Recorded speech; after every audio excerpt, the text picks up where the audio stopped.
Bismillahirrahmanirrahim. Assalamualaikum warahmatullahi wabarakatuh. Halo semua, kenalin gua Bima Resena. Kita manggilnya gua lu aja ya, karena nggak biasa dan kita santuy aja belajarnya. Iya, jadi ini ada CV gua, ini kontak gua. Di CV gua ini ada kontak gua dan keahlian gua serta pengalaman gua dan riwayat pendidikan yang sudah gua tempuh.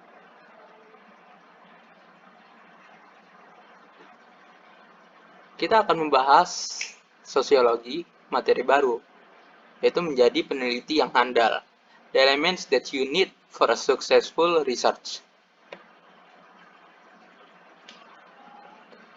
Pertama, kita akan membahas tujuan penelitian. Sebenarnya penelitian itu kita lakukan untuk apa? Nah, di sini ada berdasarkan operasional, fungsional, dan individual.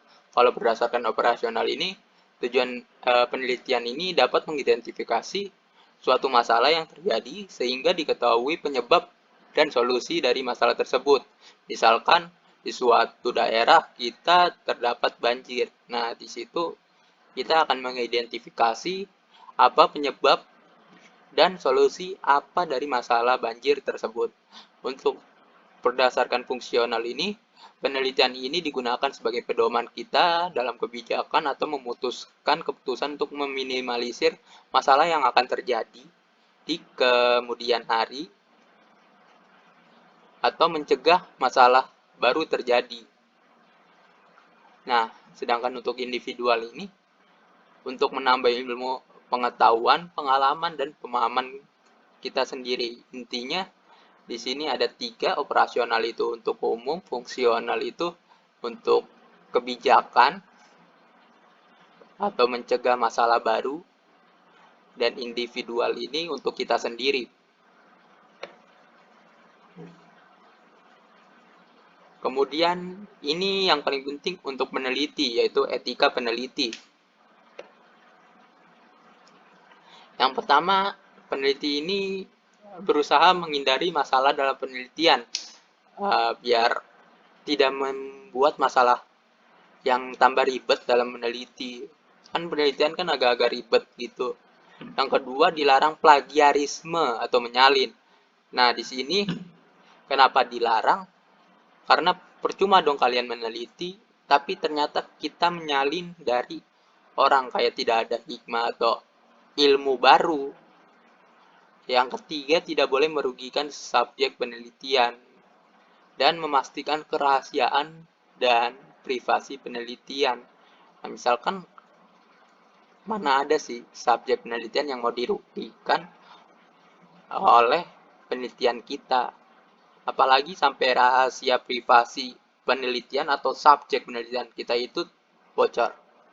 Nah, yang kelima ini harus objektif. Kalau subjektif itu namanya bukan penelitian, itu namanya sayang menyayang. Sorry, kita lanjut.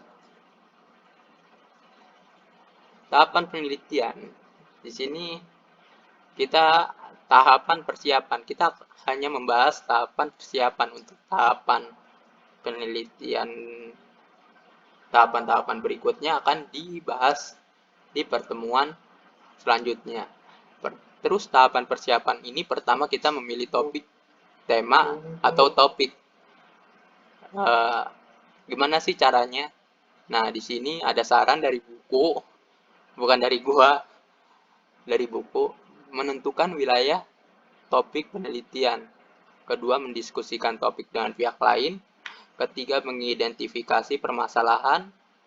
Keempat, mencari literatur pendukung. Dan kelima, mempertimbangkan akhir topik penelitian.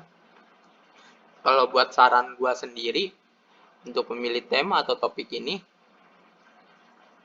pilihlah tema atau topik yang menurut kalian menarik atau fenomenal gitu. Biar kalian lebih mendapatkan sesuatu yang lebih baru. Kedua, merumuskan masalah penelitian. Nah, studi pendahuluan ini bertujuan untuk mendalami masalah yang telah dirumuskan, sehingga peneliti dapat melakukan persiapan secara maksimal. Nah, cara yang dapat ditempuh ini, pertama, kita dapat melakukan studi kepustakaan.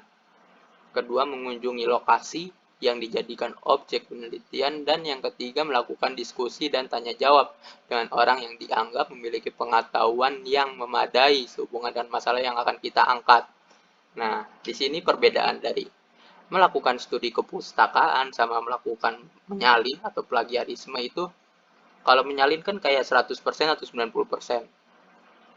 Kira-kira 80%. Kalau menurut gua ya 80% tuh kita copy paste dari yang penelitian sudah ada, kita masukin ke sana, ke penelitian kita. Itu plagiarisme. Nah, sedangkan melakukan studi kepustakaan ini kita hanya ambil sebagian, kira-kira 10 atau 20% dari ini, terus kita rangkai lagi.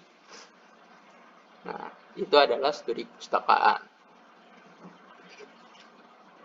Nah, tahapan persiapan berikutnya yaitu merumuskan masalah penelitian. Rumusan masalah adalah kumpulan pertanyaan yang akan kita gunakan untuk menjelaskan suatu masalah atau isu yang akan kita bahas. Nah, bentuk rumusan masalah ini ada 3, yaitu deskriptif, asosiatif, dan komparatif. Nah, rumusan masalah yang baik gimana sih? Nah, rumusan masalah itu pertama bersifat orisinil, kedua dapat berguna bagi kepentingan ilmu pengetahuan dan terhadap masyarakat, ketiga dapat diperoleh dengan cara ilmiah. Nah, yang keempat ini jelas atau padat, tidak bertele-tele atau ribet. Kelima, dirumuskan dalam bentuk kalimat tanya. Nah, yang keenam bersifat etis atau tidak menyinggung sara, ras, agama, dan suku. Terbalik sih. Ketujuh, mengandung suatu unsur data yang mendukung pemecahan masalah kita. Kedelapan, rumusan masalah ini harus merupakan dasar dalam membuat kesimpulan sementara atau hipotesis. Yang kesembilan, masalah harus menjadi dasar bagi judul penelitian. Nah, terus membuat hipotesis. Nah, hipotesis itu memberikan suatu penjelasan sementara tentang gejala-gejala serta memudahkan perluasan penelitian kita. Nah, hipotesis ini memberi suatu pernyataan hubungan yang langsung dapat diuji dalam penelitian. Juga hipotesis ini memberikan arah yang bertujuan kepada penelitian serta memberikan kerangka untuk melaporkan kesimpulan penyelidikan.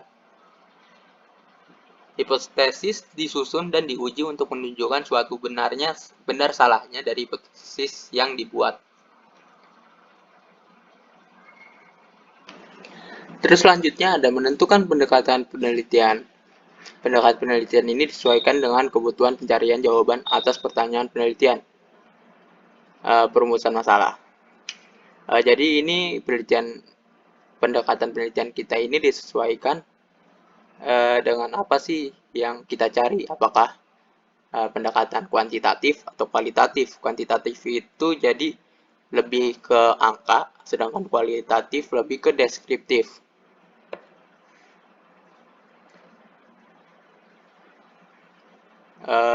Berikutnya ada menentukan variabel dan sumber data.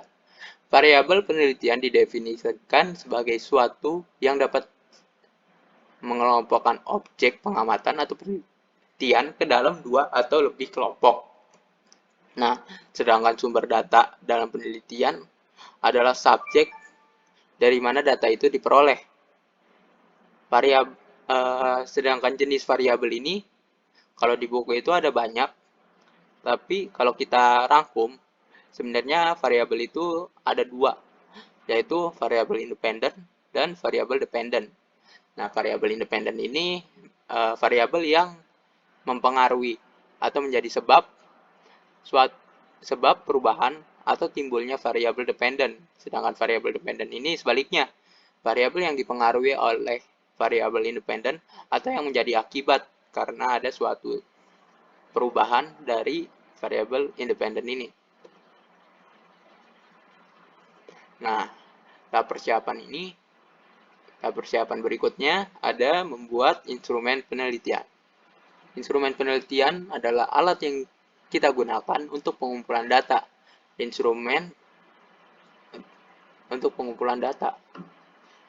Instrumen penelitian ini sangat erat kaitannya dengan teknik pengumpulan data kita.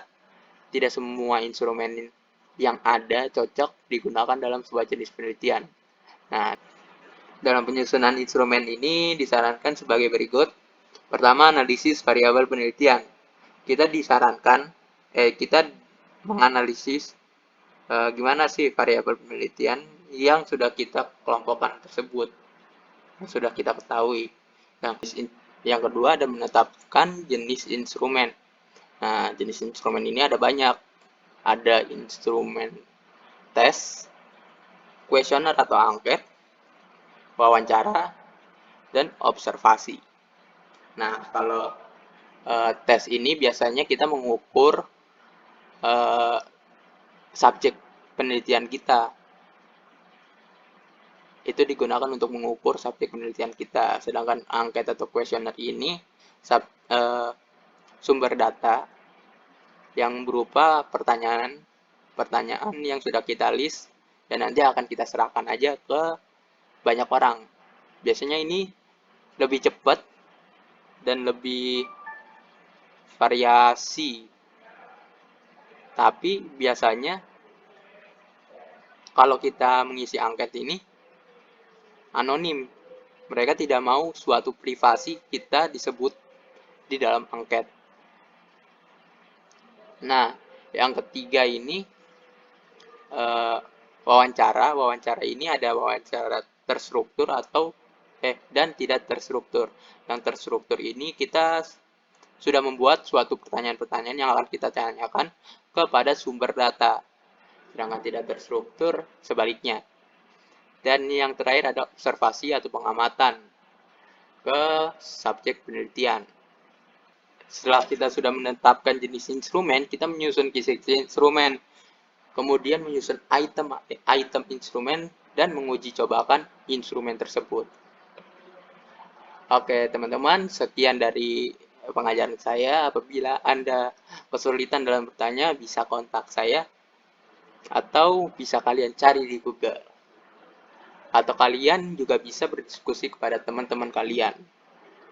Maupun mau teman ataupun keluarga ataupun orang lain.